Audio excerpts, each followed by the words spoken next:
Point Blank Period Podcast is where we come to have real blank conversation with real people. Get into it. This episode has been sponsored by Drisha Treats. She specializes in sweet, delicious creations from cupcakes, chocolate-covered pretzels, all your sweet knickknacks for your showers, birthdays, weddings, and girls' night out, and so much more. It's affordable, it's on your budget, so check her out at DRECHA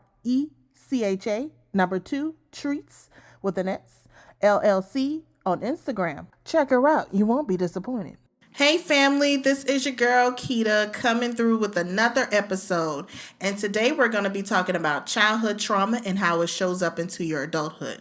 I have my wonderful co-host Heather Williams. She is a therapist. She's been a therapist for 4 years. She's been in behavioral health for 11 years.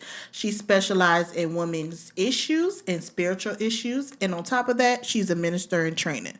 Now, if you hear a cuss or drop a bomb or two, you know, the Lord's still working on her. So charge it to her head and not her heart. So what up, Heather? How you doing today, girl? Hi, guys. I'm looking forward to this episode. Excited to talk about trauma and how it shows up in your adulthood. Trauma shows up in many different forms, from verbal abuse, physical abuse, and sexual abuse. So according to Psychology To Go, there are 7 ways that childhood trauma follows you into your adulthood. And we're going to discuss those 7 ways and give some feedback and some insight. The first one is you don't remember a lot of your younger years. They're called flashbulb memories. And you remember a lot of that vivid memories, but not the full event. So Heather, expound upon that. Yes. Sure. So a lot of times, there's a few things. So one thing about childhood memories is that when we remember things as adults, a lot of times we will have these memories or these childhood memories and we don't believe them because we can't have the full story. Right? We don't have the full story. And sometimes as a child, you remember in stories. And so when you try to remember it as an adult, you don't remember the story. And so it may feel like, oh, I'm not sure what happened. Right. So you're getting like flash. You may have flashes to the event. You could be triggered and something could flash you back to the event. Okay. And because you're not quite sure, some people don't have the full story. Your body has a way of protecting you. And so your mind you will kind of forget things, right? Your body will remember certain things, but your mind will allow you to forget things so that you can protect yourself. But every now and then, you may have triggers where you flash back to the event or events, because there could have been more than one event. There can also be gaps of time, like time periods that you don't remember due to whatever trauma you experienced. So like some people will say, oh, I don't remember ages 7 through 12. Those kind of things I'm curious about, what happened. For people to forget large gaps of time speaks to maybe there was something going on. So when you talk about trauma affecting your ability to remember your younger years, it could be in the event kind of situation where you forgot about the event. Right, your body and mind protected you, and so you forgot about it. But it could also be you forgetting about years, depending on how you were impacted by the trauma. That was very insightful. Thank you for that. You're welcome, Garrett. And we can definitely think about times if you have experienced childhood trauma in any type of form, how you can potentially think about some of those memories that are a gap. So I can remember age 5, but nothing again until the age of 10. Yep. So that could have been the phrase. Is that the phase where the trauma happens? It could have been. It could have been a phase that you actually were exposed to this event or something happened to you that, again, your body and your mind work together to protect you. Yeah. So you'll forget. Thank you, God, for making us so wonderfully created. I'm telling you. Amen. He did that. Okay. Won't he do it? Yes, the second way that childhood trauma shows up in your adulthood is you find yourself in toxic relationship. I think this might be the number one way. Yeah. So a lot of times, it can be male or female. It's not just a one gender assignment, shall I say. I feel like attachment issues can definitely be one. Yep. Distrust. Yep. So you might be in a relationship, but everything that person does is very suspicious because it might be something do in a way that triggers that trauma. Yeah. And it is not just romantic relationships. Right. It could be in friendships. It could be in work relationships. It could really show up in a lot of relationships. And you really do have to look at your relationships and be honest with yourself about if they are toxic. Distrust is a big thing, right? Especially if there was a person that, did something that traumatized you and that person was close to you, then how do you trust people who are close to you now? Right? Most of us, those of us who are in relationships, the goal is to be able to trust the person that you're with. But if your history says that, people that I'm in relationship with will hurt me, they will create a space that I'm not safe in, then odds are you will reenact that in your adulthood. And so you will find yourself in toxic relationships. Codependency is another big sign of maybe some childhood trauma that's happened. And so what we have to do is just be mindful of not only how we are, but how the other people in our lives are treating us and what feels right and what does not feel right. Like listening to yourself, which can be hard, but I'm sorry, go ahead. No, I was going to say, so that piece of listening to yourself, what if you're so full of trauma that you have kind of convinced yourself that this relationship, or like I said, it can be friendship, relationship, work situation, is like you're feeding on it. Yeah. And then, that's true. I work with a lot of people who don't even realize that they have had trauma experiences and realize that a lot of their relationships are toxic because of their trauma experiences. And it's, thankfully they come in and get help. But a lot of it is people in their lives who were healthy were encouraging them to come in, or they were just having problems. Problems show you a lot about something. It says that something is not right here. And usually when you can connect with the right people, they can put their finger on it and say, oh, okay, this is trauma related. But it is not always the most obvious to you. It's not. Yeah. But it will be. There are symptoms of it, like a toxic relationship. Yeah. And if somebody telling you in your life you're in a toxic relationship and more than 1 people, 3 people, 4 people, 9 times out of 10, you in a toxic relationship. Yeah. And at some point, you need to take heed to listening to wise counsel. Get into therapy. I'm an advocate for mental health services. Me too. As being a school counselor, love counseling. Yay, counseling! Okay, so the third way childhood trauma shows up into your adulthood is you have a feeling that you don't deserve love.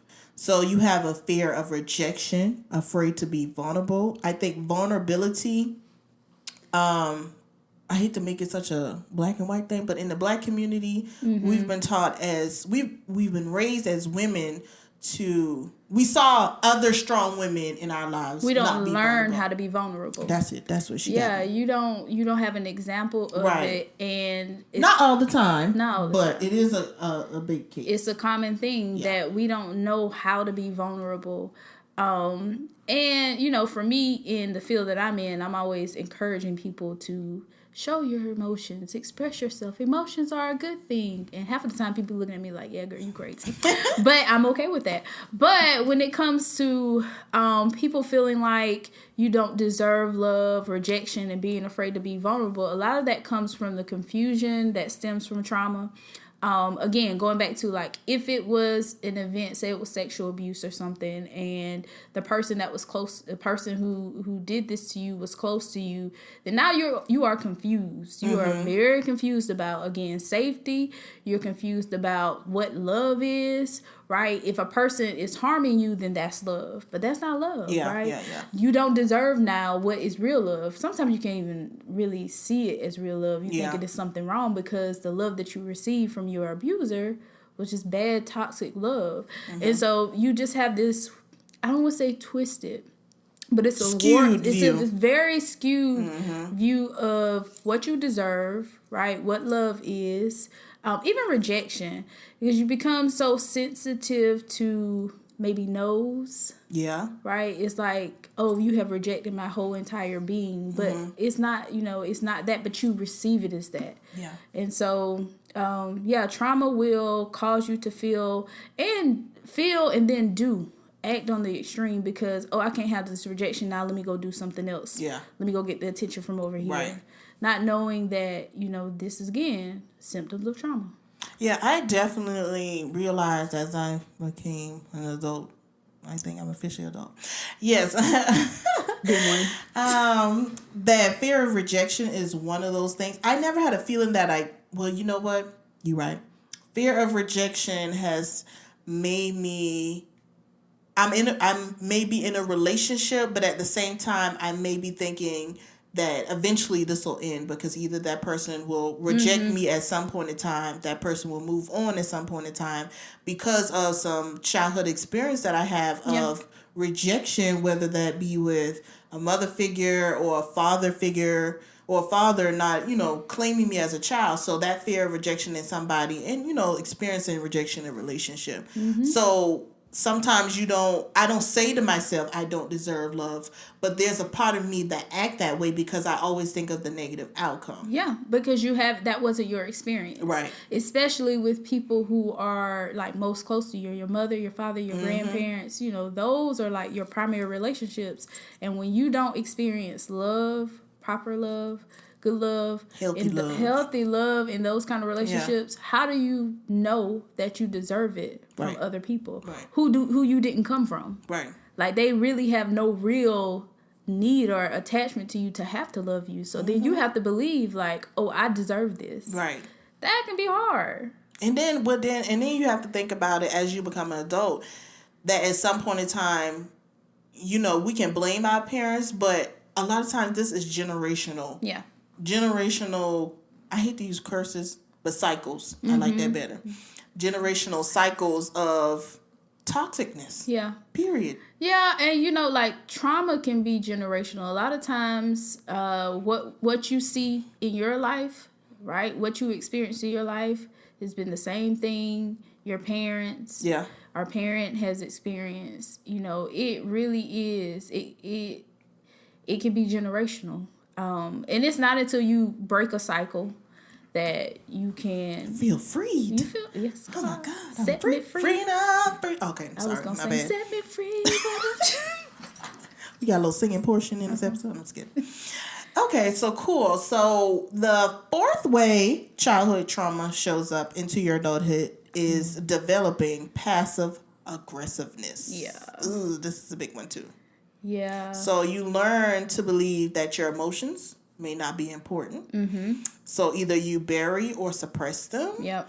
You avoid or not know how to have straightforward communication to really express what you're feeling. So instead of me being able to express what I feel, I'm just going to lash out maybe in anger or any other type of emotion. Yeah, because you don't feel safe enough to really express your feelings. Yeah. Like, again, that goes to being vulnerable. If I tell you how I really feel, what will happen? Right.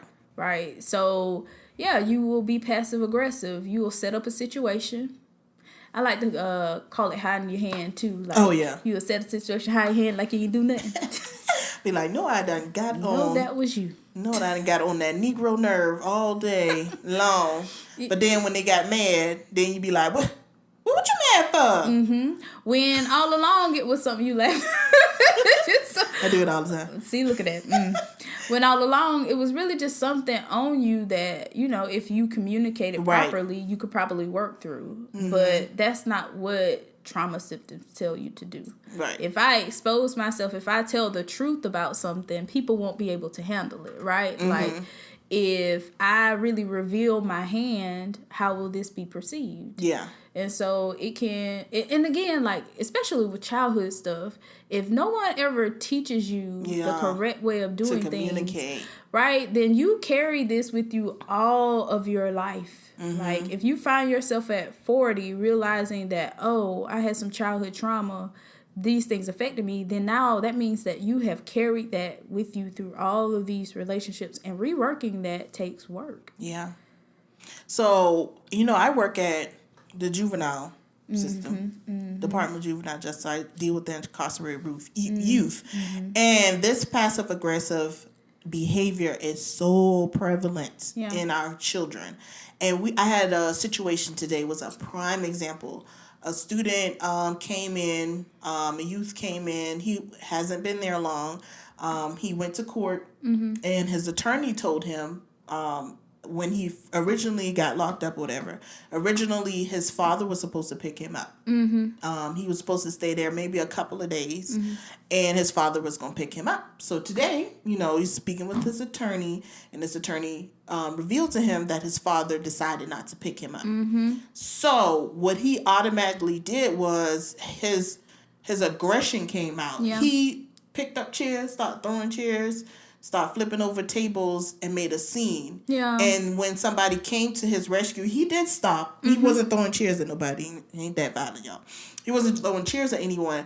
But when someone came, he just sat there and just started screaming. Yeah. And so one of my coworkers was saying, oh, well, all he going to do is get 10 extra days. I said, no. I said, you don't know. That child clearly has father issues and more issues that stem. And the fact that his father pretty much rejected him or broke his promise to come pick him up, that's hard. That is really hard. And this child probably like 14 or 15 years old. And if you have not been taught at that age of how to express yourself, and I see that in a lot of our African American little boys, they do not know how to properly express anger. Yeah.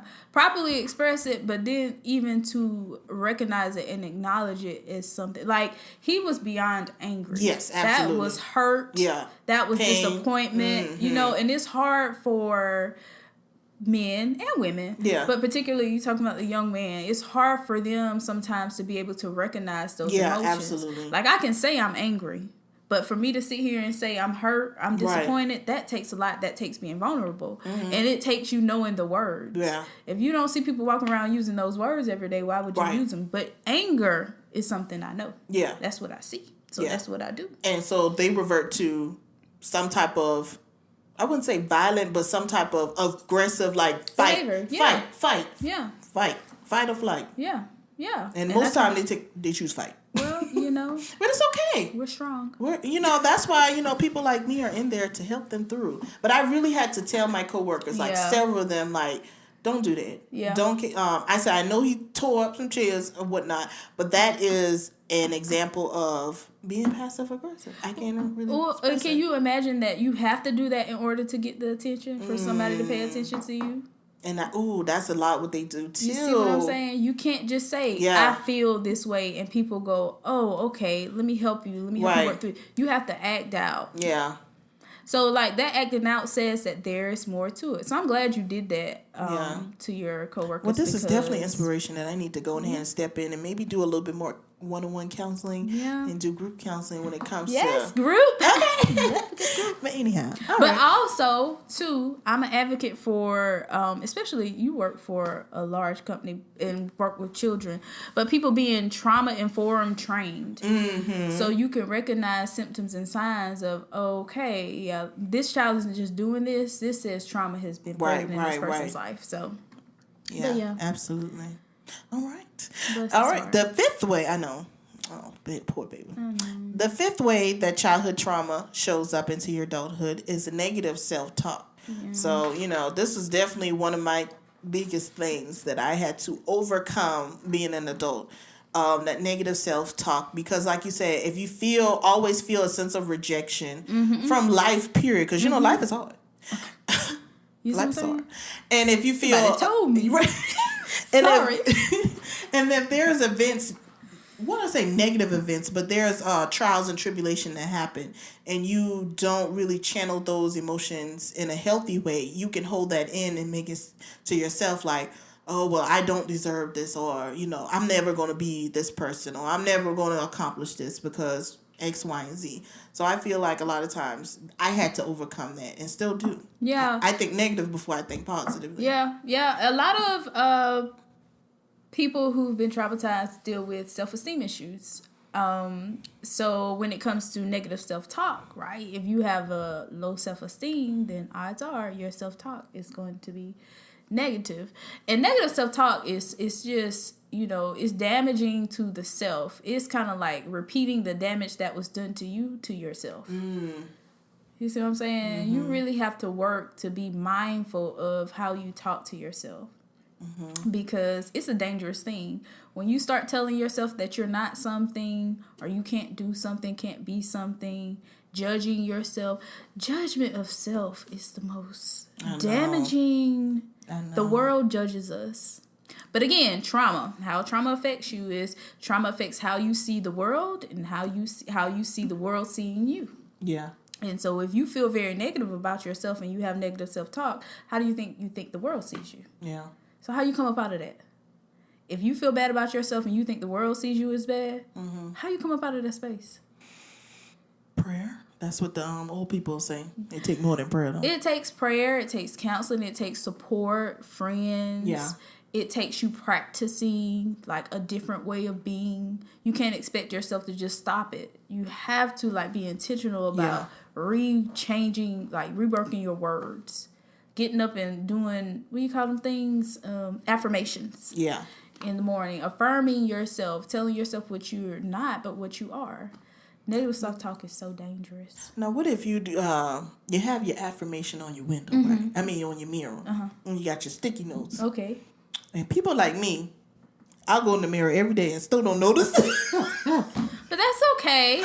See, and that will be an example of you judging yourself. You see what I'm saying? How would that be judging? You make yourself feel bad for what you're not doing. No. But you got the sticky notes up so you can read those sticky notes. At some point in time when I'm feeling low. You see what I'm saying? Until you remember it, read the sticky notes. It's okay. You don't have to be perfect, right? Like, it's okay to not have it all together. It's okay to one day be like, you know what? I just, like, it's not a good day. I need some support, right? It's okay. Don't down yourself. What most of us do is, oh, it's a bad day. I need to get myself together. That is so judgy. That is. I need to get myself together. Like, what is getting yourself together? You see what I'm saying? Like, you woke up and you wanted to have a bad day. That's not what most people want to do. That's true. So what I'm trying to do in my life, because I'm, like I said, I got another asterisk by this about me right here. That negative self-talk. That negative self-talk. Judging. I'm learning how to, instead of waking up in the morning and be like, you know what, I don't feel like this today. I try to find something positive. You know what? It is Corona. You know, there are a lot of people who are unemployed, wishing they were going to a job, and be intentional in thinking about that. Be grateful that I do have a job. Good. What else? And that, you know, just reminding myself this is the day that the Lord has made. Amen. And let us rejoice and be glad in it. You see what I'm saying? And that helps me. Helps me rewire my day, because if I start it's called reframing. But wonderful. Come on, reframe it. When I reframe my thought process, it does help me to be intentional about my day. So if I do feel a low, I can remind myself, this is the day that the Lord has made. Let me be grateful I have a job. They're getting on my nerve. These kids about acting crazy. Let me remind myself of where I started. Because I realized that starting out your day on a positive note is such a big thing. It is a big thing. And if during your day, right, the note changes and it's no longer positive, guess what? You can start again. Yeah. It doesn't have to stay that way. Because, you know. Because you have the power to do that. We got the power. You see what I'm saying? And if you don't have the power, connect with people who can help you. Yeah. That's what I do. It's important to have a good circle around you. You have to have a good circle. And a circle who's honest with you, who can tell you about yourself and saying, hey, stop talking to yourself like that. Yeah. Like, that's not okay. Yeah. And not be okay with, like, your friends talking to themselves in a negative way. It's just not okay. So what about when you're feeling a sense of failure? Because a lot of people, but I feel like failure and success is self-defined. It is. It's individually defined, because we can say that I might try to go to get a job. Oh, me not getting a job. That's not a fit. That can be seen.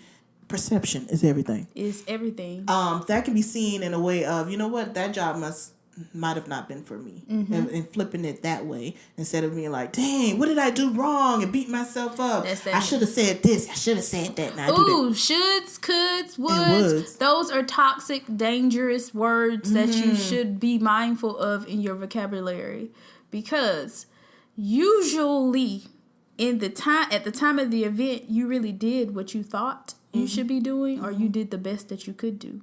Shoulds tell you that you were wrong, but you can't go back and correct it. Now, you got to have a healthy balance with that now, because you can't just be doing stuff and be like, you know what?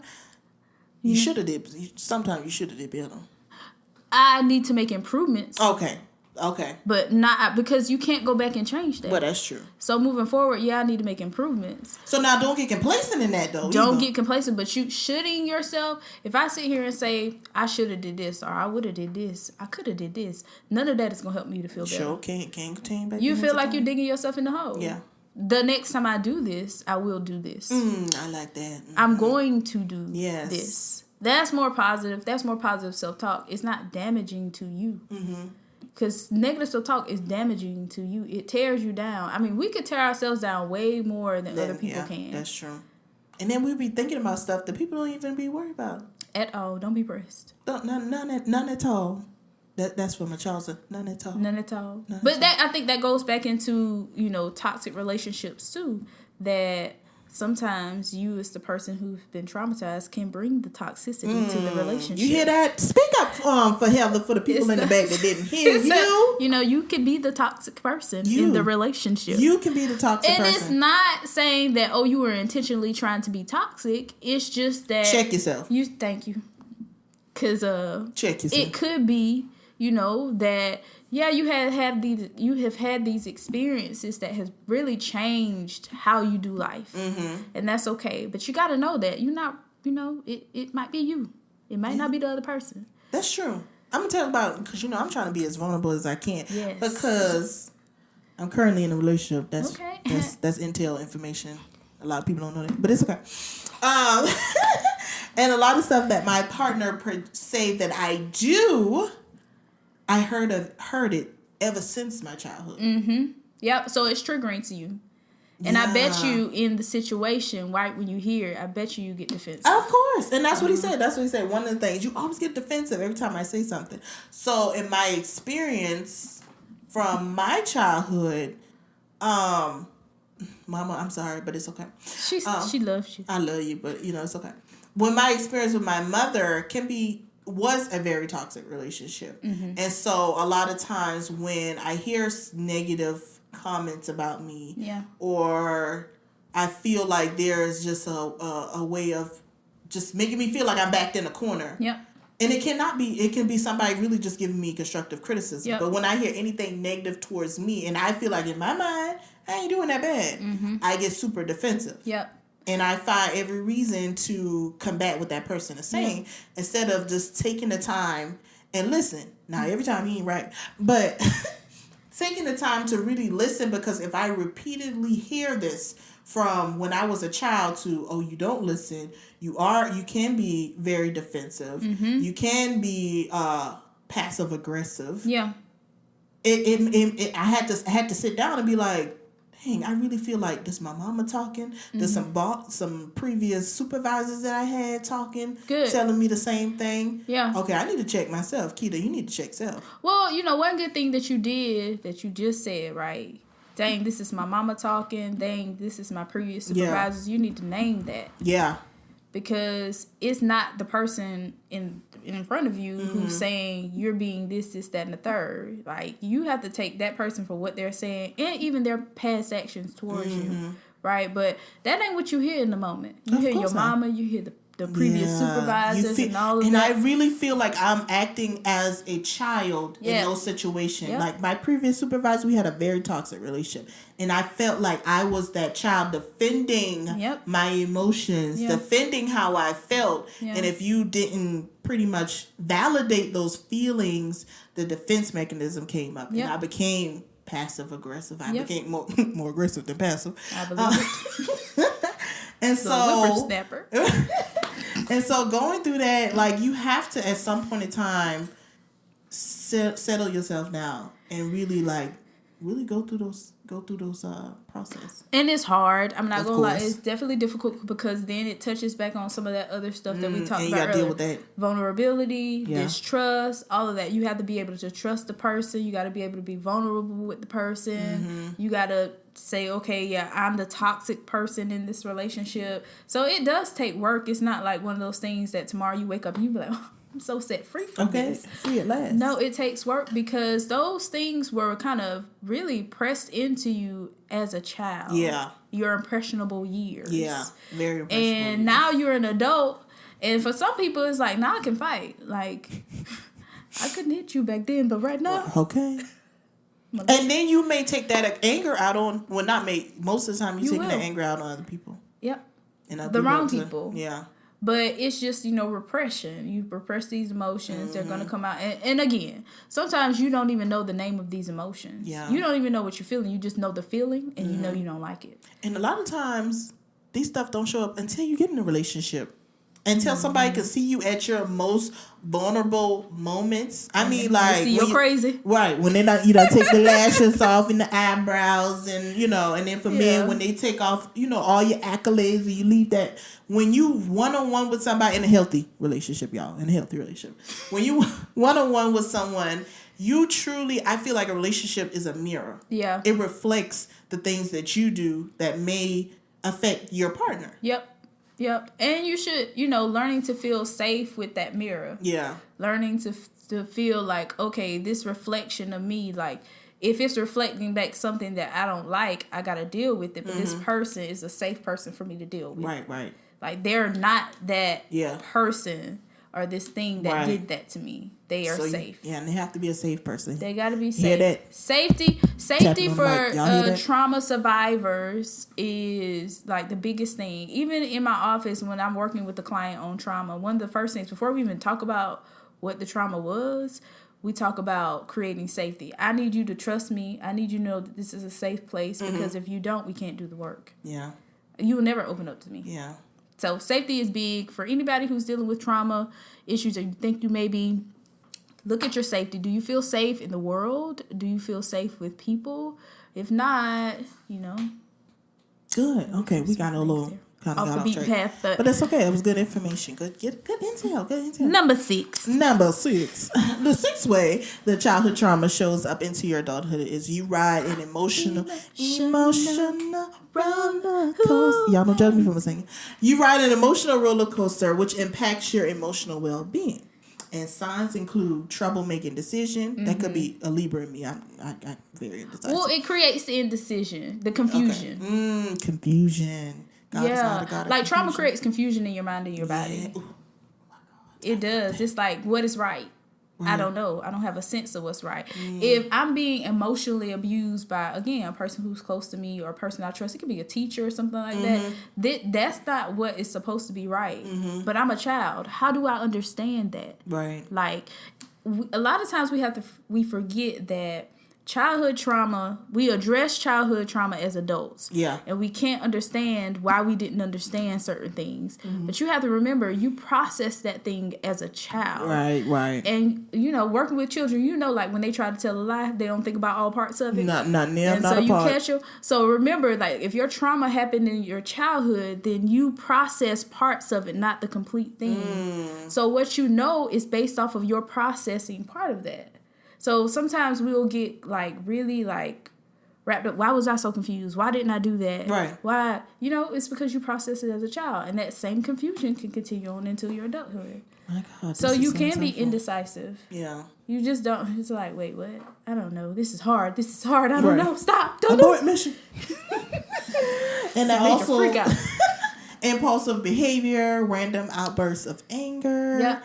I see that so much in where I work. Yeah. And then, again, going back, your emotional health and well-being is so important. And being self-aware is so important. And being able to self-manage, self-regulate is important. But if you don't know emotion, we really y'all don't understand how simple things like emotion, having an emotional vocabulary, being able to say, I feel, it's the difference between anger and frustrated. It's the difference between impatient and frustrated. Do you know what it feels like in your body to feel impatient versus frustrated? Right. Do you know? No, you don't know. So what you're going to just say is, I'm angry. Right. But then you're not angry. You just feel impatient in the moment. You feel impatient. I can help you with impatient. But if you tell me you're angry at every situation, how can I help you with that? Right. I need to be able to parse through it. So when you, can't figure out your emotions, you can't communicate them, what do you do? Lord. That's a storm. You see what I'm saying? Mm-hmm. You have outbursts. Mm-hmm. You are impulsive. We have Six Flags right now. Roller coaster You see what I'm riding. saying? There. Okay. So I don't have that copyrights to that music. Okay. She don't own that. Me either. Well, that's good. That's good. Yeah. So random outbursts of anger, things like that. I'm always like, that's not saying that's just a sign of trauma, but when you see things like that, like impulsive behavior, random outbursts, know that it may be connected to something. Right. Like, don't just take that at face value. If you're in a relationship with something, I know a lot of people be like, "Oh, she crazy. She just had these random outbursts." No, it's more to it. Yeah. Or, oh, he crazy. He just get angry. Well, it's deeper. It's more to it. Yeah, it's definitely more to it. Okay. Well, number 7. The 7th way that childhood trauma shows up into your adulthood is you don't know who you are. Identity is difficult. Yes, that's that confusion. You don't know how to see yourself. Again, I said trauma will change the way that you see the world as well as the way you see yourself and yourself in the world. Yeah. And so if you don't know, like, you're confused about who you are, like, how do you move through this world? Yeah. Because your mom or your dad or your aunt or your uncle told you were nothing. Right. Like, for a lot of your life. And so now you're growing up and you're supposed to believe that you're something. Right. And it's hard. And you're fighting against that. First of all, you're fighting against that trauma. And plus living as an adulthood, paying bills. It's tough. Going on your job. And I deserve this hard life. Right? Because all you know is hard life. Right. Or if you were sexually abused and they treated you like you were trash. Like, because, that's what people feel like. You were treated like trash. How do you then believe that you're somebody, like, more than what you were treated as? Right.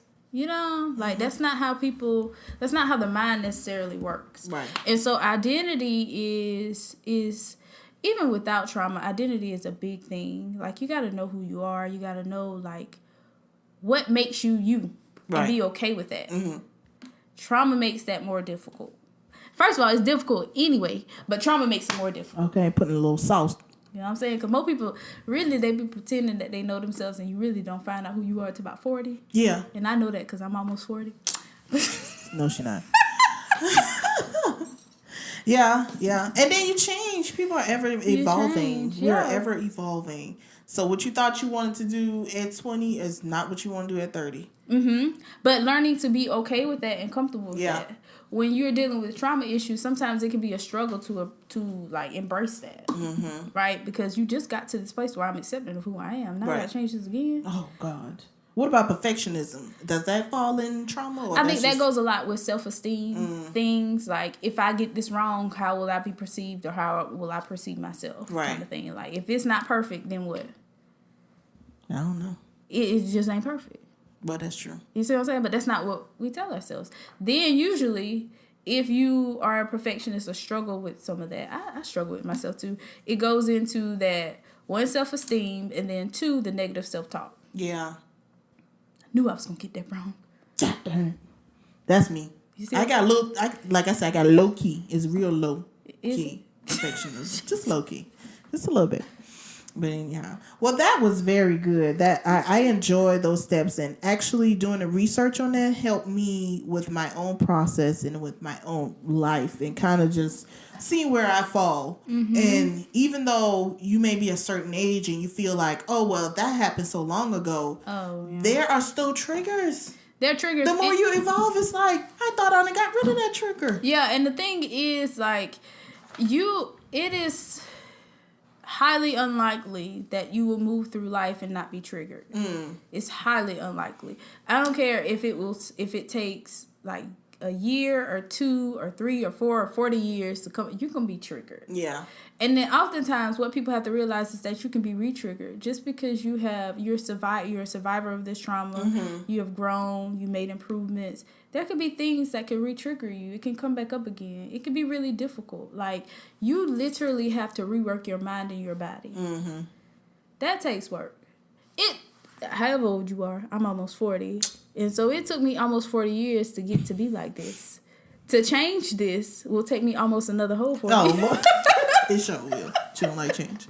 I embrace change. And that also goes back to identifying and knowing yourself. Yes. Because if you know your triggers, you can tell someone, that's a trigger for me. There you go. You can communicate it. Yeah. Don't lean on that all the time, though. Because what people be like, that's my trigger. I told him now. And then I just stabbed him in the neck. That's because I told him that was my trigger. Now recognize those triggers, communicate those triggers, but we're also going to work to, make improvements in that area so that whatever is triggering isn't as strong. Right. It's not as strong to you. Right. So, yes, but you do need to communicate your triggers, especially if you're aware of them. If you're not, that's one thing. But if you know, tell people what your triggers are. Yeah. It's helpful. Because we don't want no loud outbursts and passive-aggressive behavior. And it helps you with feeling understood. Yeah. And then that's what we want. And then you'll know whether that person cares for you. And like we said, it doesn't have to be a romantic relationship. It could be a work relationship, friendship, and everything else in between. If that person brushes your triggers off, or you're expressing to them that you communicated your triggers or what's causing you pain, hurt, and they brush that off, that might be an indicator that might be a toxic person. Okay, we go back to number 1. Or number 2, leave them toxic relationships. Yeah, you want people to respect your triggers, even friends. That just made me think of we went to a taekwondo. No, it was defense. Yeah, defense class. But you want to have people respect your triggers. If they can't respect your triggers, then especially if you're communicating them now. Yeah. If they don't know, you can't expect people to know what they don't know.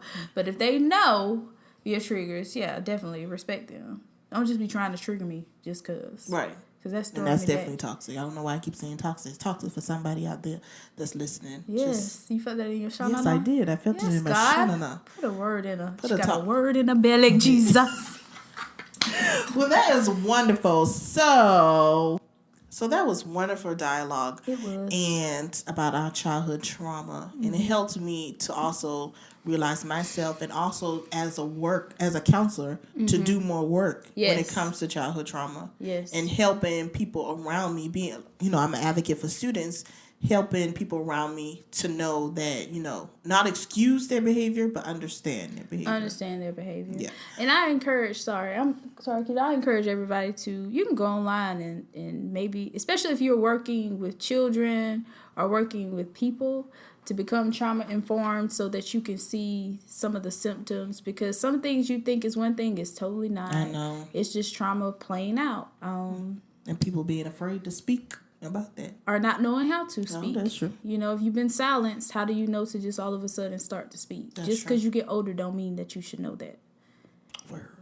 So, Heather Williams. Yes. Mm-hmm. Now, just close us out. This is great dialogue, but close us out with good motivational tips or just some kind of inspiration, so that when people get to the end of this, I hope they feel inspired, but that they have a takeaway for them to deal with but process their trauma in their everyday lives. Child, well, usually when people tell me close out, they mean in prayer. If you want to say no, I don't. All right. Bless the people, Lord. I think the main thing or the main takeaway that I would give people is to know that, one, know that you're not alone. There are so many survivors out here of trauma, and that you can, get help. You can seek help in dealing with it and overcome a lot of these things that you may be dealing with, but you're not alone. The other thing is, again, seek help, right? Get help. Don't try to deal with these things on your own.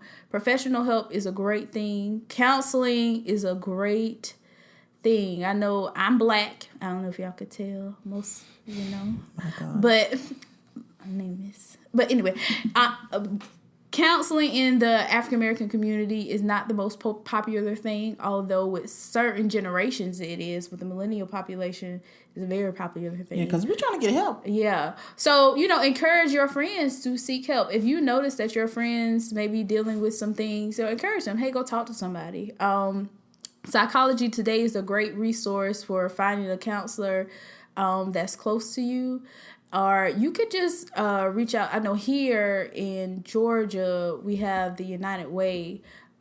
They have an information system where they can help you get connected to counseling resources. Maybe it's a community service board, whatever. There's a lot of ways to get connected. but seek help, right? So know that you're not alone, seek help, and then always be empowered. Like, know that you are able to do a lot of things. I'm not going to say any and everything, but a lot of things, right? Like, trauma will tell you that you are not able.